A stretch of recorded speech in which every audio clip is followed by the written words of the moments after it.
میرا یہ ایمان ہے اگر ایک انسان نے عظیم انسان بننا ہے تو نبی صلی اللہ علیہ وسلم کو رول ماڈل بنا لو.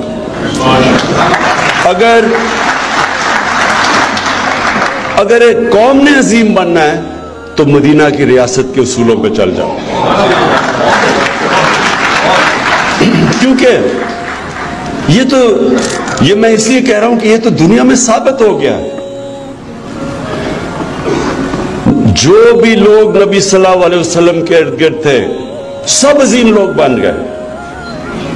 سارے ان کے صحابہ وہ شروع میں تو عظیم نہیں تھے, ان کو دیکھ دیکھ کے لیڈر بن گئے سب.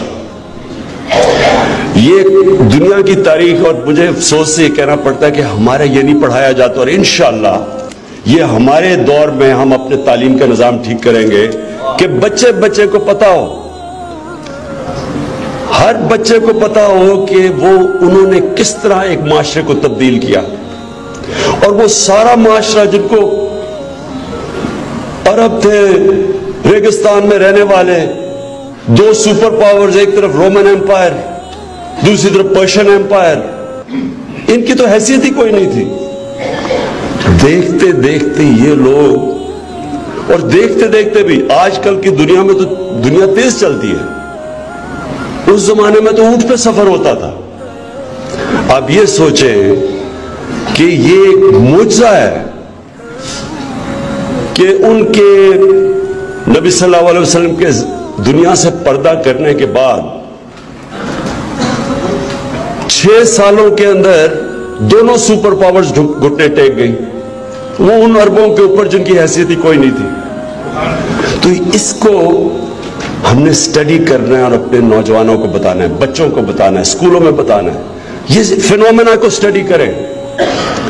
یہ ہم اس کو نہیں سٹڈی کرتے, ہم اس کو صرف جمعے کے خطبے میں ہم سن لیتے ہیں.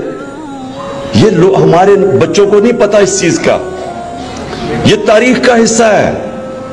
ہمارے نبی صلی اللہ علیہ وسلم کی زندگی تاریخ کا حصہ ہے. ہمیں پتا ہے کب پیدا ہوئے, کب ہجرت کی, ہمیں سب پتا ہے کب جنگ بدر تھی, احد, خندق, یہ سب یہ تاریخ کا حصہ ہے. کوئی اور پیغمبر کی زندگی تاریخ کا حصہ اس طرح نہیں ہے. اس لیے ہم سٹڈی کر سکتے ہیں. اور اس کو جب میں یہ کہتا ہوں کہ ہماری یونیورسٹیز میں ریسرچ ہونی چاہیے, اس کے اوپر باقاعدہ بتانا چاہیے, اس کو سمجھنا چاہیے فینومینا کیا تھا. یہ تاریخ کا حصہ ہے کہ وہ جو مدینہ کی ریاست تھی اس کے اوپر 1000 سال تک مسلمان دنیا کی سب سے عظیم قوم بنے رہے. 700 سال تک سارے دنیا کے ٹاپ سائنٹسٹ مسلمان تھے. یہ تاریخ کا حصہ ہے. یہ ہمارے بچوں کو نہیں پتا. ہم آج موبائل فون آ گیا ہے, بہت بڑا چیلنج آ گیا ہمارے معاشرے پہ. جس طرح کی چیزیں موبائل فون سے آ رہی ہیں, اگر ہم نے اپنے بچوں کو نہ بتایا کہ ہم کیا ہیں, مسلمان کیا ہے, صرف یہ نہیں کہ ہم گھروں میں پیدا ہو گئے تو ہم مسلمان ہیں. مسلمان سمجھیں کہ تاریخ کیا تھی آپ کی, کیا وہ چیزیں تھیں جو ایک زمانے میں ہم اوپر گئے, اور پھر کیا وجہ تھی کہ ہم نیچے آ گئے. یہ علامہ اقبال جو میں سمجھتا ہوں کہ ایک ایسے اسکالر تھے, آج بھی آپ ان کا فلسفہ پڑھیں,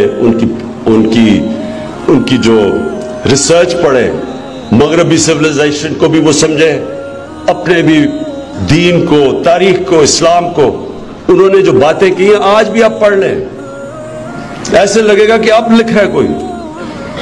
کیونکہ وہ تب سے انہوں سمجھ گئے تھے کہ مسلمان کیوں نیچے آئے ہیں اور اوپر کیسے جانا انہوں نے.